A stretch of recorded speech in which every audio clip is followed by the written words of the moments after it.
Значит, после того, как военная политическая ситуация в 1839 году складывалась так, что усиливались позиции имама Шамиля, так как к нему стекалось очень много добровольцев, людей, которые хотели принять участие вместе с ним в Газавате. Естественно, эта информация и разведданные доходили и до русского командования.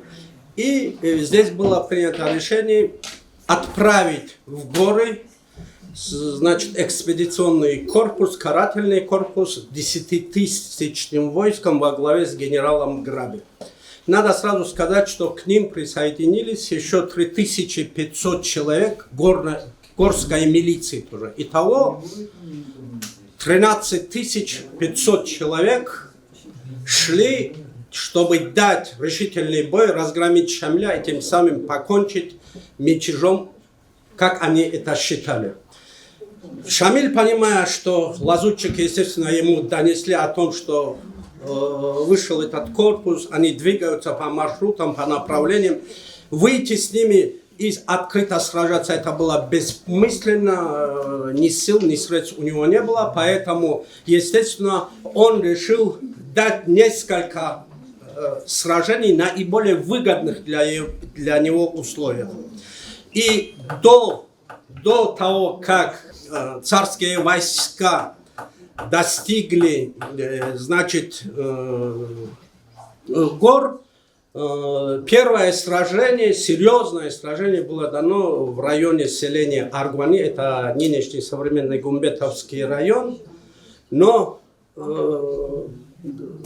очевидно было, что горцы не устоят, и с большими потерями как с одной стороны, так и с другой стороны. Генерал Граби, в общем, и войска взяли этот Аргвани и двинулись дальше. Следующий этап, где Шамиль уже заранее построил оборонительные сооружения и где было решено дать решительный бой, это была местность, которая у нас до сих пор называется Ахулго на аварском, он так звучит, в переводе означает «Наватная гора», и на русском это значит как Ахульго.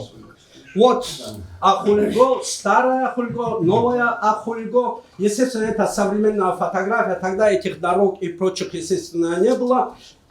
Два утеса, сами видите, там река Андийская Кайсу, еще одна река, мы ее не видим. Да, огибает с трех сторон. Тут только выход на это место была только одна дорога.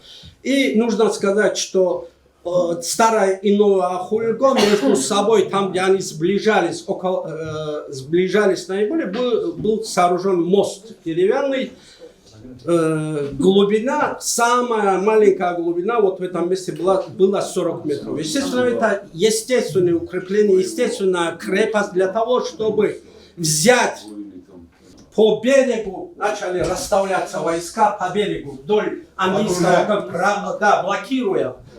Но заблокировать на первоначальном этапе стало невозможным из-за того, что сейчас это все разрушено. Это братская, скажем так, могила. После сражение ни новое, ни старое Ахульго, оно не восстановилось, оно вот так же находится. И, значит, вот этот, пока генерал Граби вместе со своими войсками подошли, не окружили, там находилась на этом месте, очень стратегически важном месте, Сурхаева, так называемая башня, где 100 мюридов укрылись, и они практически контролировали.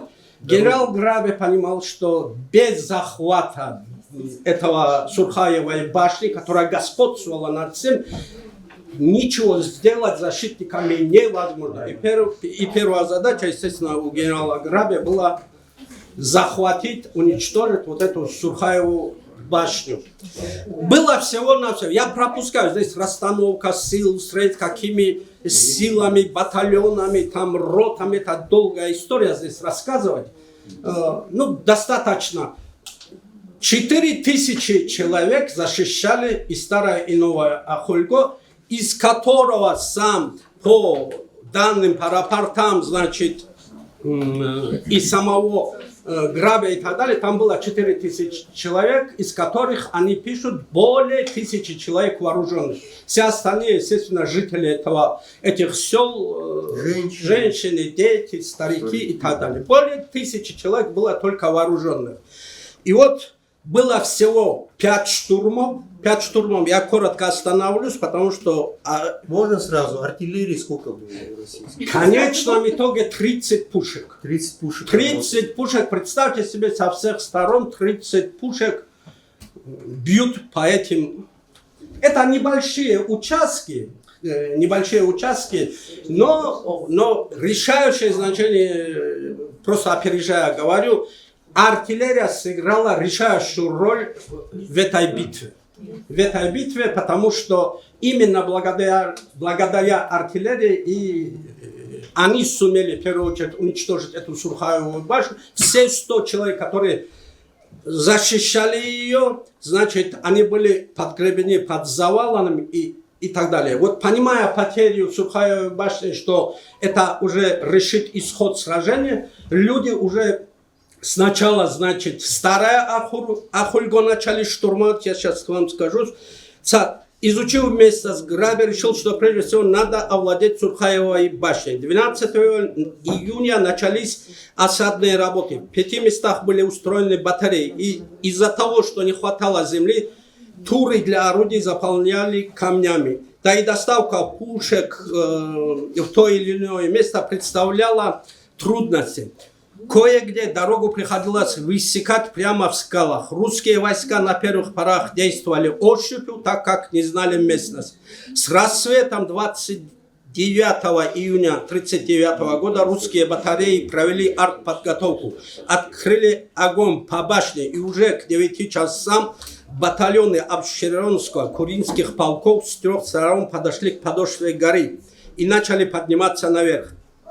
Крутизна подъема, по которому поднимались атакующие, превышали 45 градусов.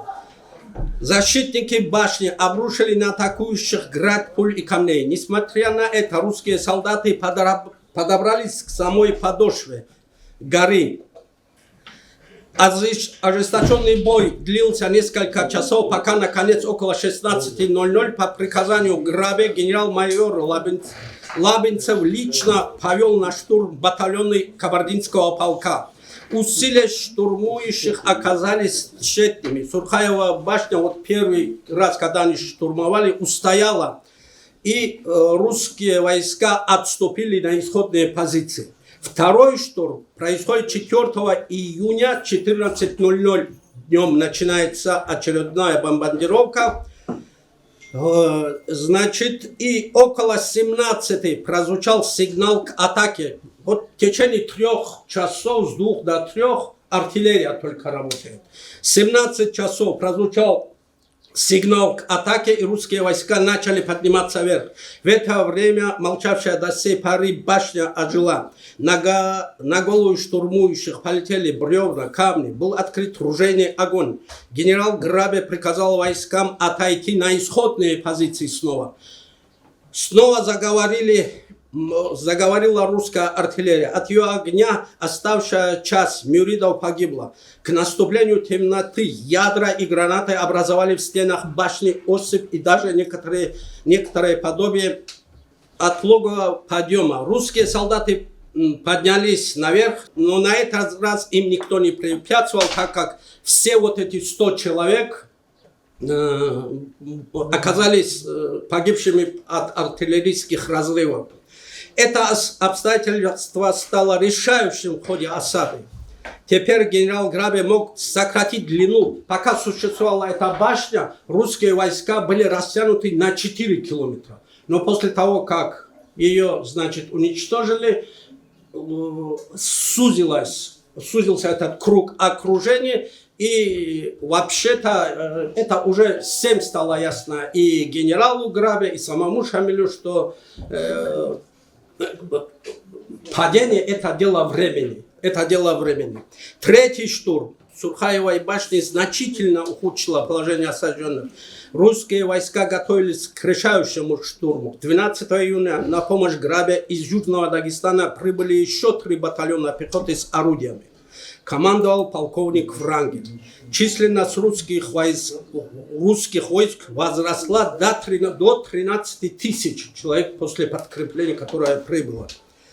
16 июля генерал Грабе решил произвести штурм. С рассвета все артиллерийские батареи открыли сильнейший огонь по укреплениям горцев.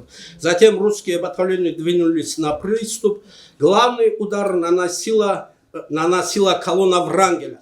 Под шквальным огнем Мюрида убитые и раненые солдаты падали шеренгами, но воодушевленные личным примером командиров стремились вперед. Буквально несколько минут русские были уже во рву и затем ворвались в укрепление. После кровопролитной рукопашной схватки боковые башни были взяты, горцы защищались редким упорством, вместе с мюридами, дрались там и женщины, и дети участвовали. Все, кто могли что-то делать, оказывать сопротивление, естественно, все сопротивлялись. Но значительное превосходство сил, современное, естественно, оружие и так далее сделало свое дело. И здесь наступает период переговоров. Шамиль, естественно, понимал, что переговоры нужны для того, чтобы хотя бы выиграть некоторое время. А генерал Грабе также испытывал серьезные трудности. Пройти походным шагом по Ахульго не получилось. Очень большие потери. Вонь, это лето, очень жарко. Начались болезни, как и у горцев, так и среди солдат русских. Поэтому ситуация крайне сложная была. Обоим сторонам необходимо было прощупать позиции друг друга, и здесь начинаются переговоры. Интересно, что предлагает генерал Грабе Шамилю. Генерал предложил Шамилю предварительные условия капитуляции. Первое. Шамиль предварительно отдает своего сына аманаты. Шамиль и все мюриды, находящиеся ныне Ахульго, сдаются русскому правительству. Жизнь, имущество и семейство их остаются неприкосновенными. Правительство назначает им место жительства, содержание, все прочее правительство назначает им место жительства и содержание, все прочее предоставляется великодушию русского императора. Все оружие, находящееся ныне Ахульго, отдается русскому начальству. Оба Ахульго считать на вечные времена землею императора Всероссийского и горцам на ней без дозволения не селиться. Вот такие условия были выдвинуты Шамилю. Естественно, Шамиль не согласился на эти условия, хотя в конце концов сына своего Джамалуддина, самого старшего сына Джамалуддина, ему все-таки пришлось отдать в аманаты. И, кстати, вот этот Юнус Черкеевский его и сопровождал. Вместе с ним он пошел, значит, к генералу Грабе вместе с сыном, выполнил первое условие. Четвертый, хотя по другим позициям переговорным прогресса не было, и вот здесь происходит четвертый штурм.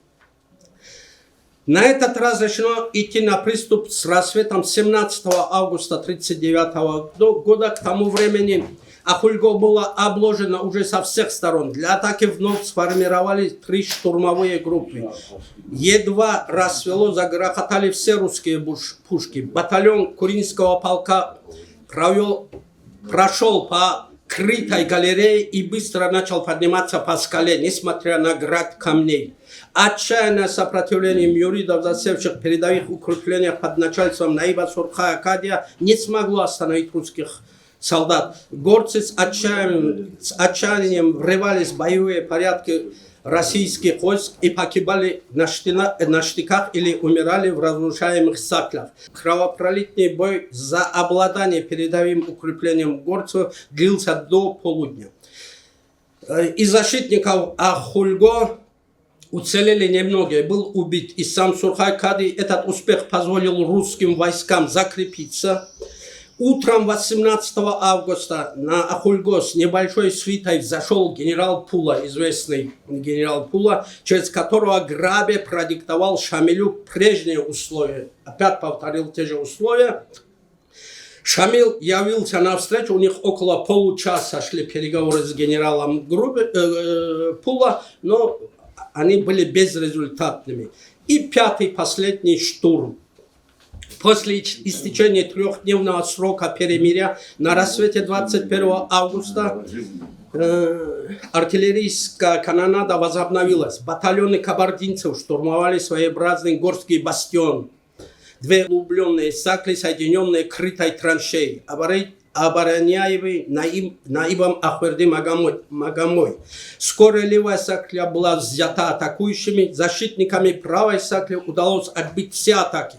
Ночью русские саперы высекли галерею сплошной глыбой камня и заложили фугас. Взрыв разрушил саклю и похоронил всех защитников.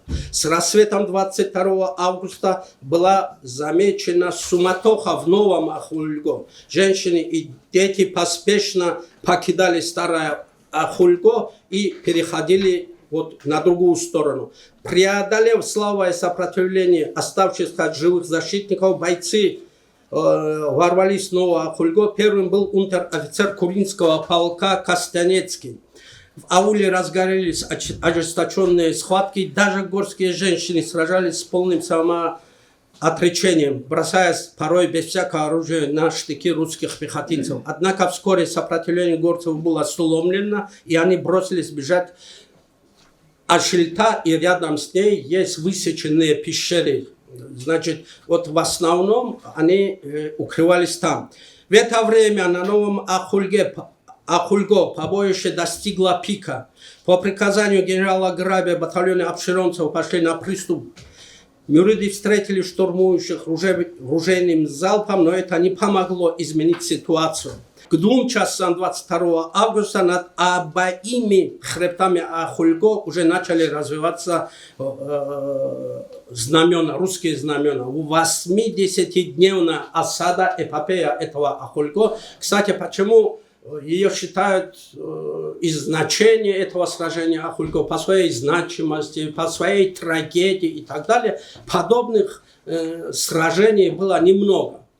И среди них Ахульго – это яркое такое свидетельство того, как отчаянно горцы вместе с детьми, женщинами и так далее защищали свою независимость и свободу. Естественно, несколько цитат того, что тут пишет, это из рапорта генерала Грабе генералу Головину 24 августа 1939 года. Бой был ужасный. Женщины принимали в нем самое деятельное участие с оружием в руках. Сами дети кидали камни на штурмующие войска. Матери с детьми своими бросались в кручу, чтобы не попасть в плен. И целые семейства были живыми погребены под развалинами своих сакен, но не сдавались. О пощаде нельзя было и думать, кроме тех, которые положили оружие при начале штурма. Остальные, в скобках тут дается, до 1500 человек решились умереть и на предложение капитуляции отвечали выстрелами из винтовок и ударами кинжала. И Милютин, который впоследствии стал военным министром, тоже принимал участие там, будучи начальником штаба. Значит, он что пишет. Описание военных действий. Тогда он был полковник, значит, Милютин. Он пишет. Горцы, несмотря на неминуемую гибель, ни за что не хотели сдаваться и защищались исступлением. Женщины и дети с камнями и кинжалами в руках бросались на штыки или отчаянно кидались в пропасть, на верную смерть. Трудно изобразить все сцены этого ужасного фанатичного боя. Матери собственными руками убивали детей, чтобы только не достались они русским. Целые семейства погибали под развалинами саклей. Некоторые из мюридов, изнемогая от ран, и тут же хотели дорого продать свою жизнь. Отдавая уже оружие, они коварно наносили смерть тому, кто хотел его принять.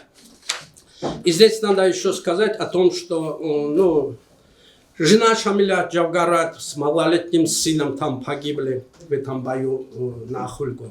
Сестра с малолетним ребенком чтобы не попасть в плен, бросилась в ущелье, тоже погибла.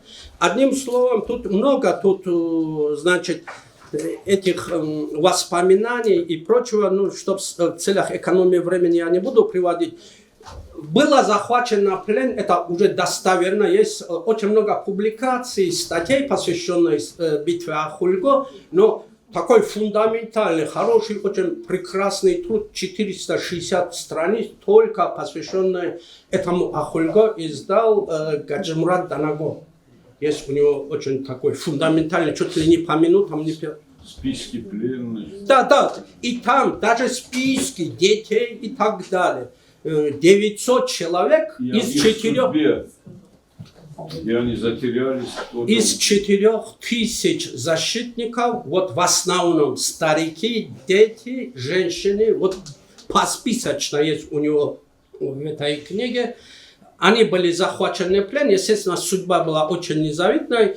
Сейчас, как вы уже говорили, их, в общем, ну, маленьких имеется в виду, их крестили, они, значит, и судьба абсолютно многих, как было уже здесь заранее сказано, многих неизвестно, потому что они по всей России расселились, особенно дети. Много очень историй этих детей, которые уже, будучи уже православными, они и военная карьера у них есть, много другого. Но очень много... ушел оттуда, интересно. Ушел. Он ушел около 20 мюридов, вместе с 20 мюридами.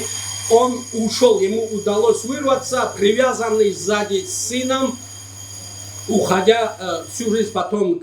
Этот Гази Магомед хромал на одну ногу из-за того, что была получена, уходя, пулей был ранен. Сын его был. Сын, который был привязан у него за спиной, который был привязан. Еще несколько интересных фактов вы не найдете. По крайней мере, я не нашел такого. Именно вот весь личный состав. Погибло, тут про потери горцев понятно, там вот из 4900 человек только в плен попали, остальные все полегли. А со стороны российских войск здесь потери. Потери русской армии за время штурма составили до 500 человек убитыми, 1722 ранеными, 699 контуженными, в том числе выбыло из строя 117 офицеров, из которых 23 убито, 91 раненых и 33 контуженных. Настолько жестока была битва, что многие, это уже подтверждение с русской стороны, что трупы горцев, детей, женщин несло по этой реке, там, в общем, их вылавливали, вытаскивали, хоронили на стол. И абсолютное большинство людей, естественно, остались под развалинами. Туда вообще не подпускали, естественно, потому что это считалось уже собственностью императора. И сейчас, в современное время, сейчас дальше будут там эти моменты тоже. Во-первых, комплекс построен. Вот такой очень хороший комплекс, примирительный такой. И тон на этом тоже, и слова Путина Владимира Владимировича, что это общая память общей нашей истории. Ну, и для того, чтобы потомки помнили, значит, есть такие же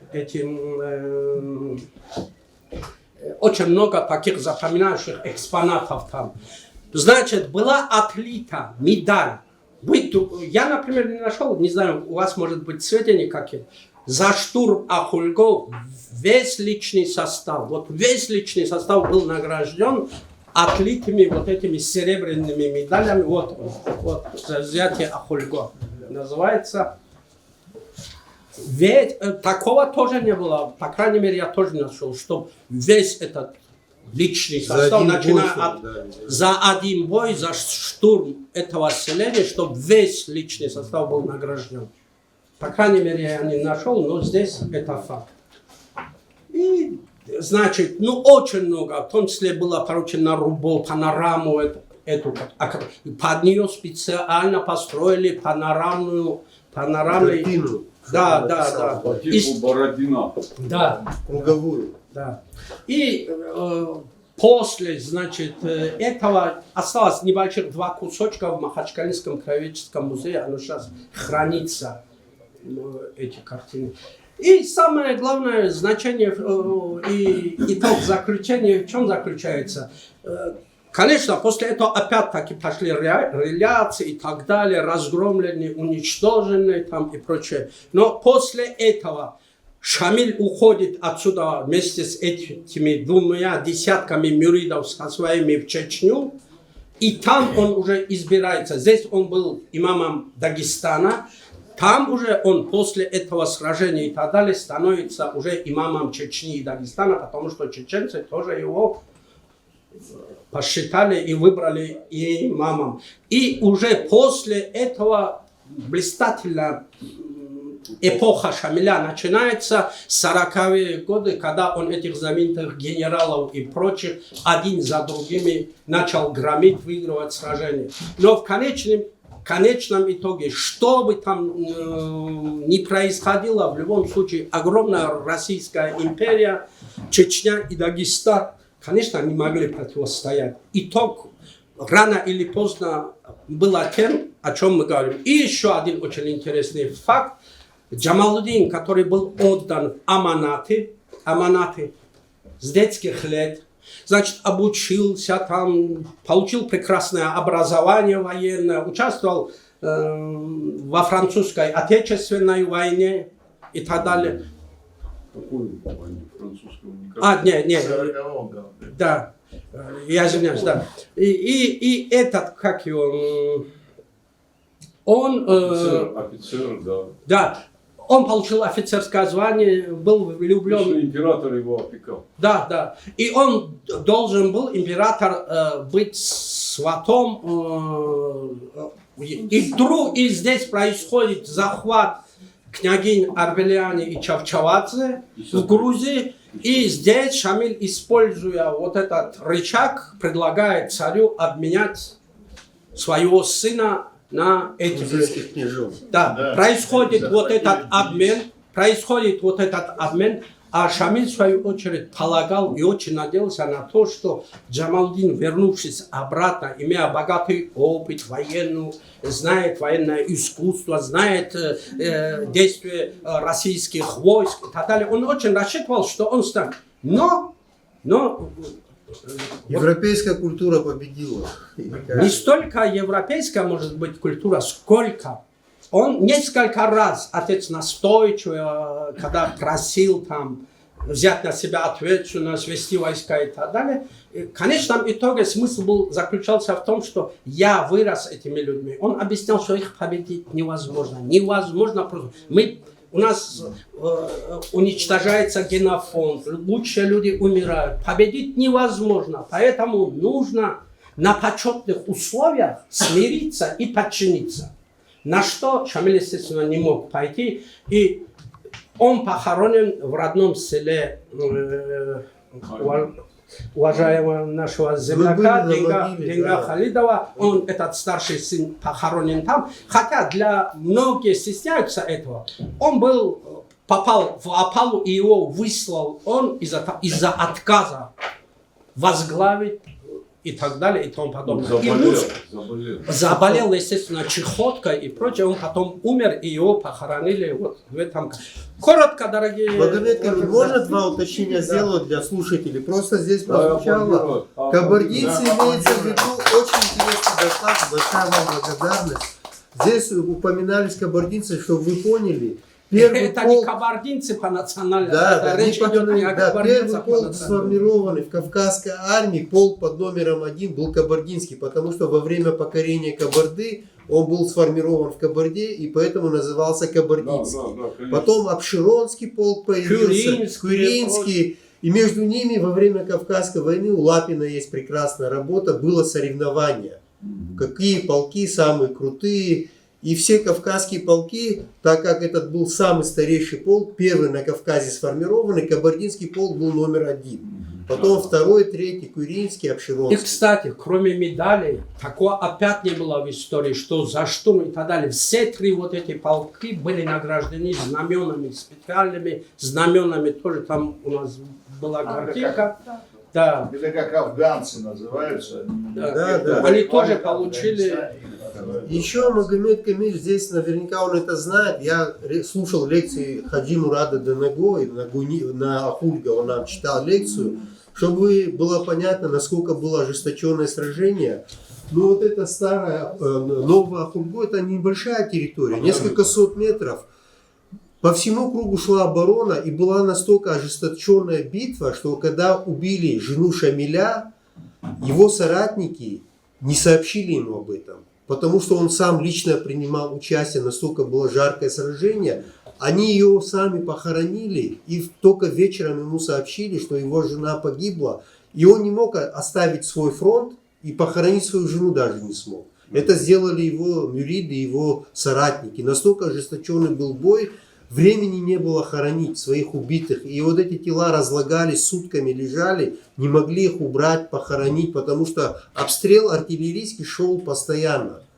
Постоянно вот эта вся территория была перепахана артиллерийскими снарядами. И вот Хаджи Мурад Данаго рассказывал, снаряды подвозили далеко.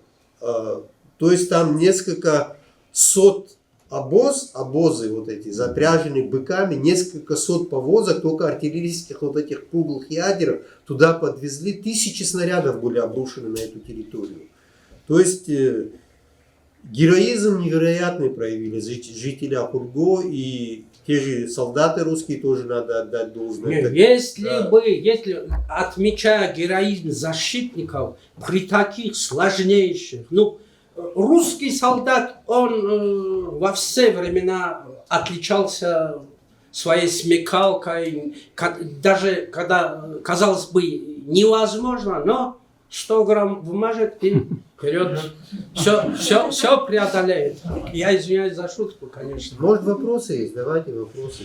Тема очень интересная. Так что такие У меня вопросы. вопрос. У меня вопрос. Скажите, вот этот комплекс, который великолепный, который сейчас поставлен, память о тех событиях, где есть слова Путина, вот он напоминает хотя бы как-то? То, Конечно, что было? это сделано как Реконструкция? да, башен и так далее, типа. Это стилизованное изображение маленького села Ахульго. Но, конечно, она не передает все содержание без всю архитектуру. Символически больше. Это символическое изображение. И, кстати, вот верните обратно, вот возведение этого величественного мемориального комплекса — знак уважения общей исторической памяти, напоминание о недопустимости кровопролития, яркое свидетельство необходимости поддержания народного единства, которое складывалось и крепло на протяжении столетий. Президент Российской Федерации. Так что даже название мемориальные доски в Дагестане, по крайней мере, стараются не на разъединение, а на объединение, несмотря на всю ожесточенность и так далее прошлого. Идеологическое здесь